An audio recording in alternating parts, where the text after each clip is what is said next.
بسم اللہ الرحمن الرحیم رب اشرح لی صدری ویسر لی امری واحلل عقدۃ من لسانی یفقہوا قولی۔ تھوڑی سی آواز بڑھا دیجیے گا۔ داستان محمد مصطفیٰ سرکار دو عالم صلی اللہ علیہ وآلہ وسلم کا آغاز کیا ہے ابھی ہم نے داستان ابراہیم علیہ السلام سے شروع کرتے کرتے، اور کل بات ایک خاص موقع تک پہنچی تھی، لیکن ہم نے کل جس بات کا ابھی تذکرہ نہیں کیا تو یہ ریکیپ نہیں ہے بلکہ آپ اشعار کی صورت میں بس ہم کوئکلی عرض کرتے ہیں پھر آگے بڑھتے ہیں کہ بھائی یہ کوئی چھوٹا موٹا واقعہ تو نہیں ہے نا، آمد سرکار کا واقعہ ہے۔ اس سہانی گھڑی چمکا طیبہ کا چاند، اس دل افروز ساتھ میں لاکھوں سلام، اس سے زیادہ خوشی کا لمحہ کیا ہوگا؟ محمد صلی اللہ علیہ وآلہ وسلم دنیا میں تشریف لے آئے۔ تو جب سرکار دو عالم آئے ہیں تب جہان کا کیا عالم تھا اور کیا ہو گیا، ذرا وہ اشعار کی صورت میں سنیے اور پھر ہم داستان کو آگے بڑھاتے ہیں۔ اشعار کا سہارا لے کر داستان پیش کرتا ہوں۔ کہا ربیع الاول امیدوں کی دنیا ساتھ لے آیا، امیدوں کی دنیا، صرف سرکار نہیں آئے، امیدوں کی دنیا آئی۔ ربیع النور امیدوں کی دنیا ساتھ لے آیا، دعاؤں کی قبولیت کو ہاتھوں ہاتھ لے آیا۔ خدا نے نا خدائی کی خود انسانی سفینے کی، کہ رحمت بن کے چھائی 12ویں شب اس مہینے کی۔ ازل کے روز جس کی دھوم تھی وہ 12ویں شب تھی۔ سرکار دو عالم کے آنے کا اعلان خبر ہر جگہ پر بہت پہلے سے تھا، گویا ازل کے روز جس کی دھوم تھی وہ 12ویں شب تھی۔ ارادے ہی میں جو مرقوم تھی، رقم کی ہوئی تھی، وہ 12ویں شب تھی۔ اور جب دن آ گیا 12ویں کا کیا ہوا؟ جہاں میں جشن صبح عید کا سامان ہوتا تھا، ادھر شیطان تنہا اپنی ناکامی پہ روتا تھا۔ نظر آئیں جو محکم فطرت کامل کی بنیادیں، دھڑک کر زلزلے سے ہل گئیں باطل کی بنیادیں۔ سرے فاراں پہ لہرانے لگا جب نور کا جھنڈا، ہوا ایک آہ بھر کر فارس کا آتش کدا ٹھنڈا۔ بجائی بڑھ کے اسرافیل نے پرکیف شہنائی،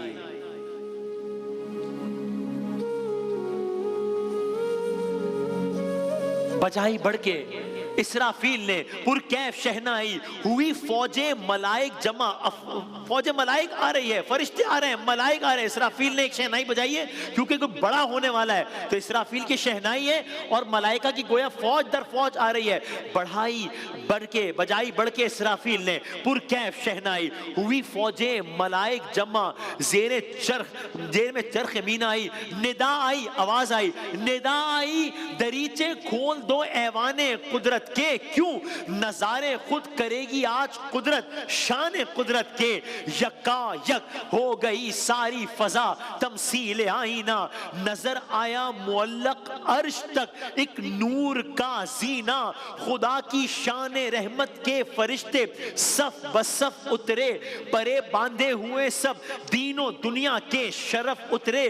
ہوا عرش معلی سے نزول رحمت باری، تو استقبال کو اٹھی حرم کی 4 دیواری۔ صدا ہاتف نے دی اے ساکنان خطہ ہستی، ہوئی جاتی ہے پھر آباد یہ اجڑی ہوئی بستی۔ مبارک باد ہے ان کے لیے جو ظلم سہتے ہیں، کہیں جن کو اما ملتی نہیں برباد رہتے ہیں۔ مبارک باد بیواؤں کو، حسرت زاں نگاہوں کو، اثر بخشا گیا نالوں کو، فریادوں کو، آہوں کو، ضعیفوں بے کسوں آفت نصیبوں کو مبارک ہو۔ یتیموں کو، غلاموں کو، غریبوں کو مبارک ہو۔ مبارک ٹھوکریں کھا کھا کے پہ ہم گرنے والوں کو، مبارک دشت غربت میں بھٹکتے پھرنے والوں کو۔ خبر جا کر سنا دو شش جہت کے زیر دستوں کو، زبردستی کی جرأت اب نہ ہوگی خود پرستوں کو۔ معین وقت آیا زور باطل گھٹ گیا آخر، اندھیرا مٹ گیا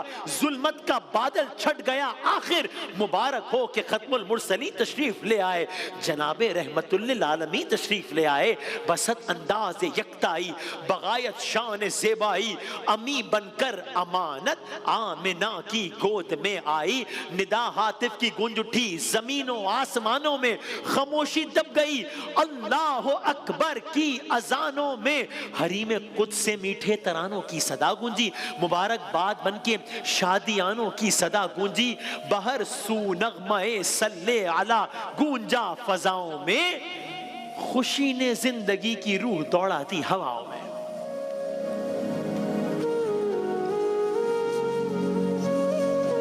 سرکار دو عالم صلی اللہ علیہ وسلم کی آمد ہو گئی، اس انداز میں آمد ہوئی. ایک تلاطم برپا تھا, ہر طرف خوشی کی لہر تھی, سب خوشیاں منا رہے تھے. اب ہم کل داستان ہم نے یہاں پر رکی کہ سرکار دو عالم کا ظہور ہوا, اس دنیا میں آئے. عرب کا قاعدہ تھا کہ بظاہر کہ وہ اپنے بچوں کو, نوزائیدہ بچوں کو دور دراز علاقوں میں بھیجتے تھے ٹریننگ کے لیے, فصاحت و بلاغت کے لیے, ہر اعتبار سے. تو جب سرکار کی ولادت ہوئی ہے ان دنوں میں بھی مکے میں ایک گروپ آیا ہوا تھا ایسی خواتین کا, دایا عورتوں کا, جن کا ذریعہ معاشی یہ تھا کہ وہ بچے لے کر جاتی تھی. انہی گروپ میں ایک خاتون کا نام تھا جناب حلیمہ. گروپ کی ہر خاتون کو کوئی نہ کوئی بچہ مل گیا تھا. جناب حلیمہ کو کوئی بچہ ابھی نہیں ملا تھا, بظاہر ذرا سی ڈس اپوائنٹڈ تھی, اور ایسے میں ان کا انٹریکشن, ان کی ملاقات ہو گئی جناب عبد المطلب سے. انہوں نے کہا کہ کیا آپ اس بچے کی کفالت کریں گی؟ جناب حلیمہ نے اس وقت یہ سوچا کہ ابھی تو میرے پاس کچھ بھی نہیں ہے, سو بیٹر دین نتھنگ. اس وقت ایسا لگ رہا ہے ان کو, ابھی ان کو اندازہ نہیں ہے کہ ہونے کیا جا رہا ہے. انہوں نے بچے کو گود لے لیا, اور اس کے بعد اب یہ قافلہ واپس جا رہا ہے. اس زمانے میں جو بھی رواج تھا اس کے مطابق اب یہ قافلہ خواتین کا واپس جا رہا ہے. جناب حلیمہ سرکار دو عالم کو لیے ہوئے جا رہی. ابھی اندازہ نہیں ہے کہ کون ہے ان کی گود میں, ابھی پتہ ہی نہیں ہے. ابھی پتہ لگنا شروع ہوگا, اور کس طرح پتہ لگنا شروع ہوگا وہ ہم آپ کی خدمت میں عرض کرتے ہیں. جناب حلیمہ کی جو اونٹنی تھی نا, وہ باقی تمام قافلے والوں کی اونٹنیوں سے بہت لاغر تھی, کمزور تھی, سست روی کی وجہ سے ہمیشہ قافلے سے پیچھے رہ جاتی تھی.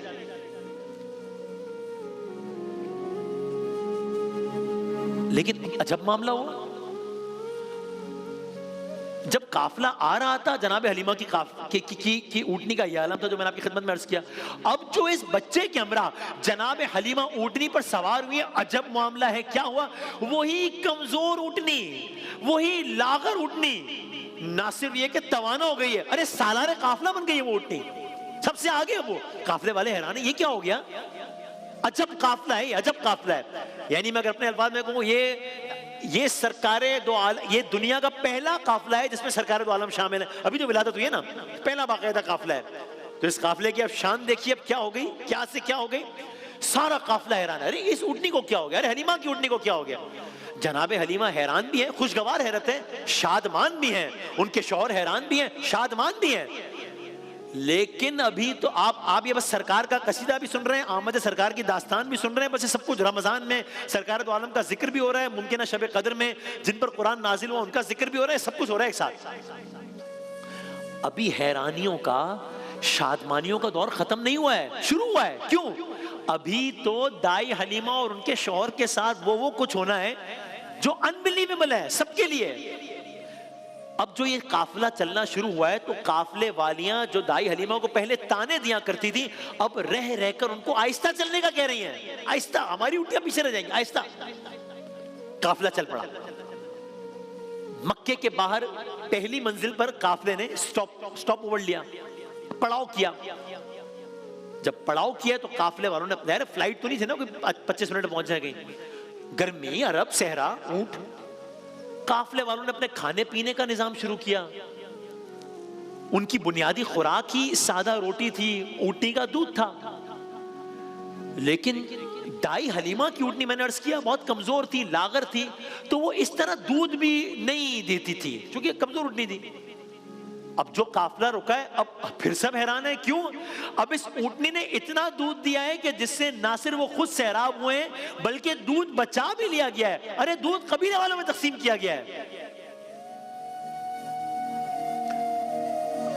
اب یہ سب کو اندازہ ہو رہا ہے کہ یہ معاملہ کچھ اور ہے, یہ کچھ اور ہو گیا ہے, یہ کچھ الگ معاملہ ہو گیا ہے. اب وہی قبیلے کی عورتیں, وہی قافلے کی کولیگز جو کہ تانے دیا کرتی تھی آتے وقت, اب واپسی کا سفر میں پڑا ہوا ہے, عجب عالم ہے, ایک ایک آ رہی ہیں دائی حلیمہ کے مبارکباد دے رہی ہیں اور کہہ رہی ہیں یہ جو کچھ بھی ہو رہا ہے نا, یہ اس کچھ ہے معاملہ, یہ اس بچے کی وجہ سے ہو رہا ہے. میں داستان تیزی سے آگے بڑھا رہا ہوں. چلتے چلتے یہ قافلہ بنو سعد کی بستیوں میں جا پہنچا. جناب دائی حلیمہ کا گھر پتھروں کا بنا ہوا گھر تھا. وہ ایک پرانے زمانے کے عرب کا ایک علاقہ, ایک خیالی تصویر ہے, ہاں, پرانے زمانے کا عرب کا ایک علاقہ ہے, چھوٹے چھوٹے گھر ہیں, چھوٹے چھوٹے مکانات ہیں, کئی جانور پھر رہے ہیں, اس طرح کا ماحول ہے. اور انہی میں ایک نسبتاً میں کہوں بلو ایوریج جو گھر تھا جناب حلیمہ کا, پتھروں کا بنا ہوا چھوٹا سا گھر تھا, جہاں دائی حلیمہ اپنے شوہر اور اپنے بچوں کے ساتھ بڑے غربت کے عالم میں رہتی تھی. میں نے تھی کا لفظ استعمال کیا، سوچ سمجھ کر استعمال کیا ہے. کیوں؟ اس لیے کہ غربت کے دن گزار لیے دائی حلیمہ نے، بس ختم، گزار لیے. چھوٹے سے مکان میں گزارا کر رہی تھی تو رہ تو ابھی بھی اسی مکان میں رہی ہیں، کوئی شفٹ تھوڑی ہو گئی ہیں. نہیں، فرق ہے نا. اب اس گھر میں دائی حلیمہ کے ساتھ رسول اللہ آ گئے بھائی، وجہ تخلیق کائنات آ گئے. اب یہ گھر کہاں چھوٹا ہے، اب یہ مٹی کا بنا ہوا بظاہر چھوٹا گھر دنیا کے سب سے بڑے محل سے بڑا ہے. اب اس گھر میں سرکار آ گئے بھائی. اب یہ کائنات وہ کائنات نہیں ہے، ابھی دنیا وہ دنیا نہیں ہے، تو یہ گھر وہ گھر کیسے ہو سکتا ہے؟ اب میں کن الفاظ سے کہوں، میں کس زبان سے کہوں اب کہ دائی حلیمہ غربت کی زندگی گزار رہی ہے؟ میں کیسے کہوں بھائی؟ اب تو میں یہ کہوں گا دنیا کا سب سے بڑا امیر کبیر انسان اس وقت دائی حلیمہ کو رشک کی نگاہوں سے دیکھے. اب ان سے امیر کون ہے؟ اب ان سے امیر کون ہے؟ رسول اللہ صلی اللہ علیہ وآلہ وسلم کے مبارک قدم اس گھر میں پڑ گئے. کیا شان ہے اس گھر کی بھائی. جن کی اونٹنی ایک جگہ پر رک جائے اور جس گھر میں ٹھہر جائیں، یہاں مطلب ابھی آپ دیکھیے تو صحیح، کیا عالم تو دیکھیے، کیا اللہ جانے کیا منظر ہوگا کہ سرکار دو عالم صلی اللہ علیہ وآلہ وسلم کے مبارک قدم اس گھر میں پڑ گئے ہیں. برکتوں کا نزول شروع ہو گیا ہے، اور برکتوں کے نزول کا یہ عالم ہے کہ یہ برکتیں صرف دائی حلیمہ کے گھر تک محدود نہیں ہے بھئی، پورے قبیلے میں خوشحالی کی لہر دوڑ گئی ہے. سب نے جان لیا ہے کہ یہ جو برکتیں ہیں وہ اس معصوم کے دم سے. اب یہ الگ معاملہ ہے، ابھی ماجرا ہی الگ ہو گیا ہے. سب جان گئے کہ یہ برکتیں اس معصوم کے دم سے ہیں. اب کیا ہے؟ اب رسول اللہ آگے بڑھتے ہیں. رسول اللہ صلی اللہ علیہ وسلم نے ابتدائی دن اس بہترین ماحول میں گزارے ہیں. زیادہ تر پروفیشن کیا ہوتا تھا لوگوں کا؟ چرواہوں کا قبیلہ تھا، قبیلے کے لوگ بھیڑ بکریاں چراتے تھے. تو اب سرکار دو عالم میرے آقا احمد مجتبیٰ فدا کا ابی و امی یا رسول اللہ، میرا ہمارے ماں باپ قربان رسول اللہ پر، اپنی اوائل عمر میں سرکار دو عالم نے یہیں پر بھیڑ بکریاں چرائی ہیں. اللہ جانے کیا منظر ہوگا. اسی طرح عرب میں قبیلہ بنو سعد کی زبان سب سے فصیح تصور کی جاتی تھی. ان کی زبان میں وہ عنصر بھی نظر آتا ہے. میں تو کہوں گا بظاہر، باقی ظاہر ہے. اب یہ میں داستان تیزی سے آگے. اللہ تعالیٰ نے جتنا چاہا ہے سرکار دو عالم نے ان آزاد فضاؤں میں اتنی زندگی بسر کی ہے، بہترین صحت، بہترین زبان دانی کے ساتھ یہ سارا معاملہ ہوا ہے. اب یہ فیز اوور ہو گیا، داستان اگلے مرحلے میں داخل ہو رہی ہے. This phase is over. اب سرکار دو عالم صلی اللہ علیہ وآلہ وسلم کو آپ کی والدہ جناب آمنہ کے پاس پہنچا دیا گیا ہے. ٹھیک، ایک فیز اوور ہو گیا. اب رسول اللہ واپس اپنی والدہ گرامی کے پاس آ گئے. آپ جانتے ہیں والد محترم کا انتقال ہو چکا ہے. محمد بن عبداللہ نام ہے، والد کا نام جناب عبداللہ، انتقال ہو چکا ہے. ایک سفر ختم ہو گیا ہے، ایک سفر شروع ہو رہا ہے. وہ سفر دائی حلیمہ کے ساتھ تھا، یہ سفر جناب آمنہ کے ساتھ ہے. وہ سفر حیران کن تھا، حیرانیوں سے بھرا ہوا تو یہ سفر بھی ہے. عجیب سفر ہے یہ، بہت ہی عجیب سفر ہے یہ، کہ جس کو سن کر انسان کئی مرتبہ الگ کیفیات سے گزرے.